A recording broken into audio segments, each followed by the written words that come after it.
Hey, thank you for stopping by. I am Robert Massey, a software engineer of over 20 years. Just wanted to talk about some artificial intelligence today, AI, especially to those folks that are new to AI or not sure what it is, maybe scared of it, or even those that might even be in business, working in a business today that may be starting to evolve with AI or begin their AI journey as well. I want to talk about this in sort of layman's terms, super easy to follow. We'll talk about how it's much like a superpowered search engine that pulls together information and helps out with all sorts of things.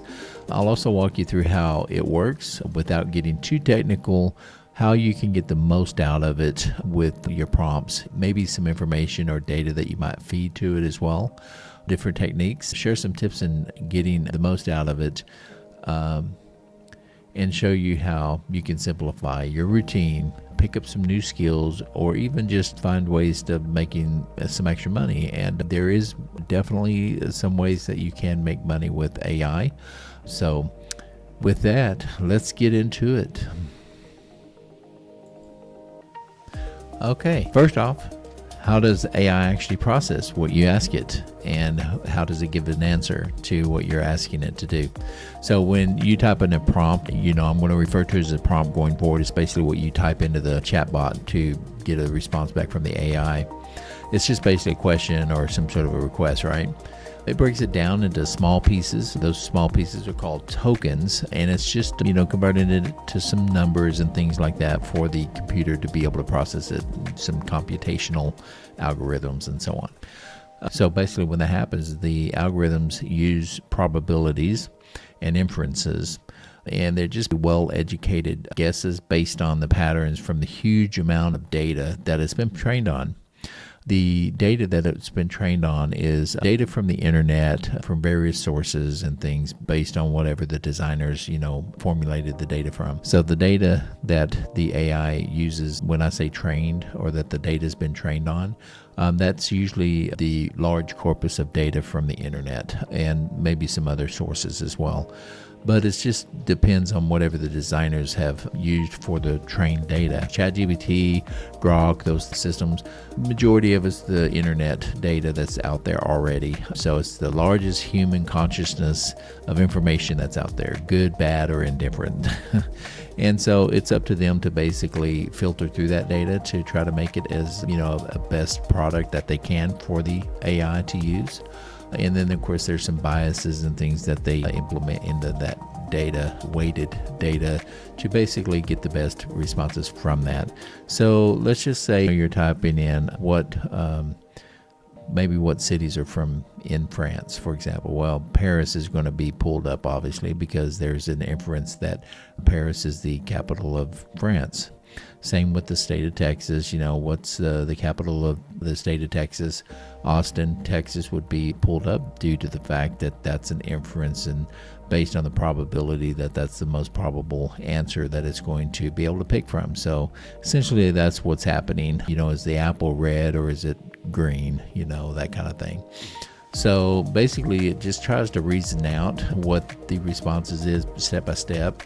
The AI models today our systems are more sophisticated as well, and they're adding new emerging technologies such as agentic agents and things like that may be a way to help with reasoning and different other responses to make it, a more valued product. So in everyday use, this also means that it can help with summarizing a report, or you can come up with ideas. You can brainstorm with it. You can come up with video scripts, templates, different scripts, etc. that you might want to use for some business that you're doing. For example, you want a sales script. Do you want to come up with the email templates and things like that? It's a good use case for those. Another thing that it's really good for, at least in my experience too, is that if you have your own data that you want to use in the AI, it can use that data for memory to come up with some end product or data that you have that might be, proprietary or something that you came up with.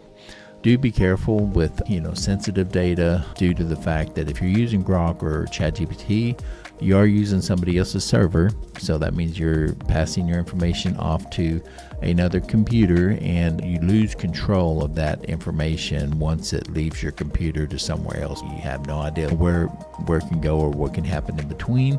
So do be careful with that, especially if you're working in healthcare and you have to abide by HIPAA, that kind of thing. Most businesses today, they're coming up with new emerging technology where you can have a internal LLM or a large language model. That's what that information is, and what it comes from is called an LLM, a large language model.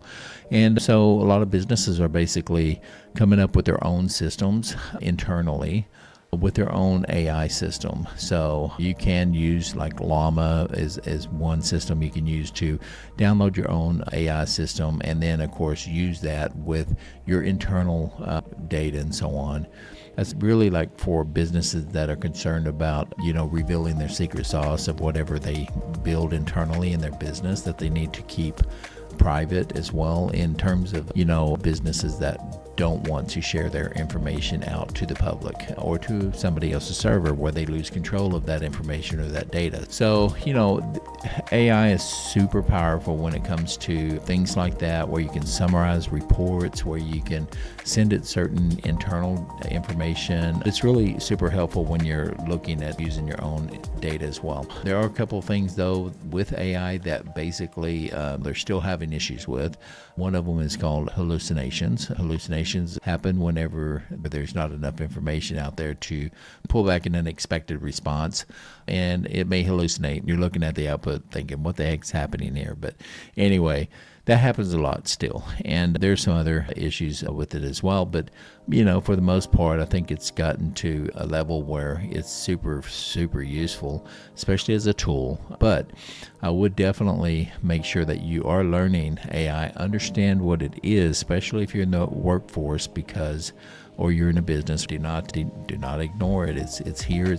It's here to stay. It's going to get more useful. If you're in a business and you don't want to use it or don't care to use it, then you'll need to really watch your competitors at that point, because people are going to start using it more and more often, especially internally in their business as well. So a couple of things with AI, and that is that I've sort of covered the ground bases, the foundational work of it. So hopefully in layman's terms. But what I want to convey here is a couple of things that you can do to help improve the outcome of the AI when you're using it. And I'm going to create a series of videos, but so some of the methods I want you to kind of think about when you are typing in a prompt into AI. One of the things you need to think about is your context, what you're providing to the AI, due to the fact that there are these algorithms underneath the hood, so to speak, that are probabilities, inferences, and things like that, that the more data that you can feed it, the more information about what you're asking it to do that you're going to feed to the prompt, the better you're going to be. And that's why I think I like using my own personal data and that kind of thing from that perspective. It gives me an output that's more expected of what I'm expecting it to give me if I'm using my own data, basically, is what I'm trying to say. So it's good to think about that. So take some time to think about your prompt, what you're wanting to get from it, and any information that you can provide to it that's not restricted information, and come up with some sort of a template or something, that you can use. So there's a thing called prompt engineering, right? There's several different methods of prompting or asking the AI to give you some sort of a request or answer a question or whatever. One of them is called the zero-shot prompting. Another one's few-shot prompting. Another's like a chain of thought prompting. These have different benefits and things, and you probably by now have heard of some of these, or at least used them yourself, even intuitively, right? And zero shot prompting is just like asking directly, no extras needed. For example, outline the basics of a project management, or outline the basics of project management. Okay. And so that's a quick, simple thing. A lot of people do is like using Google essentially, right? You're just typing in a question or typing in something you're wanting to get from it. So that's a zero shot prompting, something like you would type into Google. A few shot prompting though is you're going to add a couple of examples to set the pattern for the AI to use and inference and use based on the probabilities and the other algorithms, right? It helps with tasks that need to stay consistent. Another thing too, if you're in business and you're using AI for anything, you really need to pay attention to the consistency that the output is going to generate, because as a business brand, you're branding your business or business output, you definitely want it to stay with the tone of your business and the brand, right? So you may want to feed it some information based on your branding and the tone of your business as well. Some businesses have different tones, may have an artist that's a street vendor. A street vendor may have more slang talk in the tone of their business, and they may want that because that's part of their branding. Or the same as some other business that may be super professional. An attorney's office, for example, professional type of a tone that they may want with their output. And then of course you may have someone that may be in a tech business, and with that tech business you may have some techie type jargon in there and things more technical. You want to make sure that happens, so you can add that into like a few shot prompting technique there, where you add those examples of the tone and so on. The other thing too is like with Grok and ChatGPT, I'll show this on a couple other videos coming up, but in there you can now add instructions of how you want the AI to respond back to you. So in those instructions would be a great place to put your branding information or your tone for your business that you have. Or if you're just a researcher or a scientist or whatever, you can enter your tone, your branding, that kind of thing inside the instructions, or just any type of instructions you may want it to give back to you.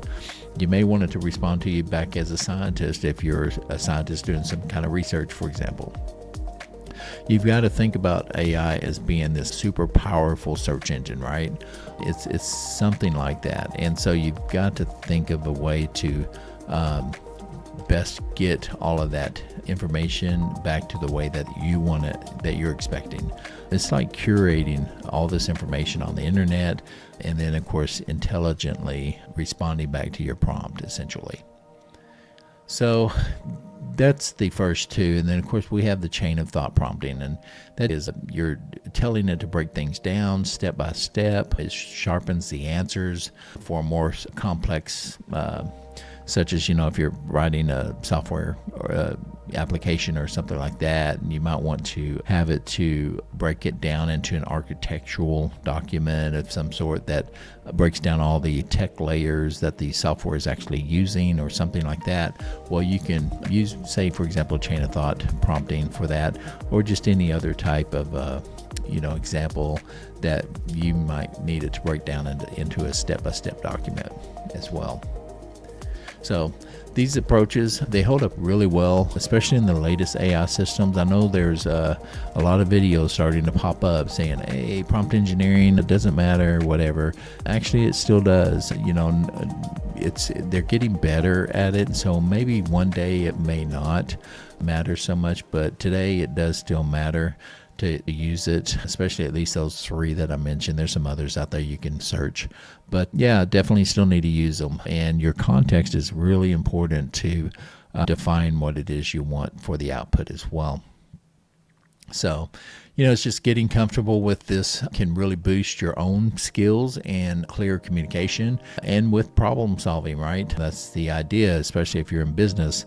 Your main objective is to solve business problems for the business so that it can continue and flourish and that kind of thing. So it does pay off in all kinds of other situations as well. Okay, so how can you use this in your personal life or even in your business? I mean, a couple of things that are common out there right now that you can use it for is just, if you're having to do things multiple times over and over again redundantly, you can look at trying to automate that and then using AI for it. Or you can, draft emails, which is a common one today, and sort data. Even it does sort some data. So again, if your data is not too sensitive and you don't mind it going to Grok or ChatGPT, or you don't have any business policies against that, then use your data to sort.